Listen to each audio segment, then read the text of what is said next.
Le prieuré de Saint-Gabriel, situé sur le bord de la Seule, à quelque distance de l'église paroissiale, offre une des ruines les plus belles du département, que j'ai signalé le premier, dès l'année 1819, à l'attention des archéologues et des touristes. Ce prieuré avait été fondé au XIe siècle, en faveur de l'abbaye de Fécamp, par le seigneur de Creully, Richard, fils de Tursting, qui avait un frère moine à Fécamp. Il possédait les terres de Creully, Saint-Gabriel et Fresnay-le-Crotteur. Robert Fitzamon, baron de Torigny et d'Évrézy, était alors seigneur suzerain de Creully. Le texte de la charte de fondation n'indique point l'année à laquelle on doit la rapporter. Monsieur de la Rue croyait qu'elle était antérieure à 1066.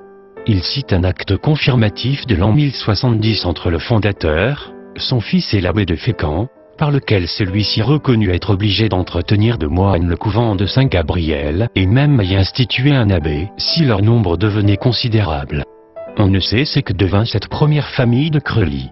Robert Fitzamon, seigneur suzerain qui avait été gouverneur de Caen, étant mort en 1109, laissa plusieurs filles dont une épousa Robert de Caen, fils naturel de Henri Ier, comte de Gloucester, et lui apporta les baronnies de Creully, d'Évrezy et de Torigny, et le titre de fondateur du prieuré. En 1128, Robert s'entendit avec l'abbé de Fécamp sur le mode d'élection du prieur. Il fut arrêté que le seigneur de Creully concourait à cette élection avec les moines de Saint-Gabriel. Le prieuré devint dans la suite un bénéfice simple et tomba en commande comme bien d'autres. On compte le cardinal de Guise parmi ceux qui l'ont possédé.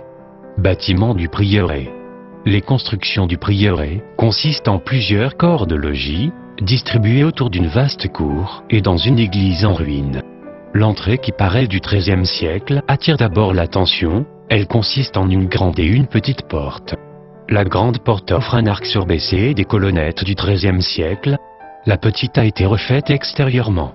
Les passages auxquels ces portes accèdent sont voûtés surmontés d'un appartement.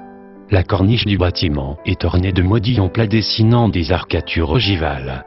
Découvrez toute l'histoire du prieuré de Saint-Gabriel sous la plume de Monsieur Arcis de Caumont, sur le site patrimoine-de-france.com, dans la section Calvados, commune de Saint-Gabriel-Brécy.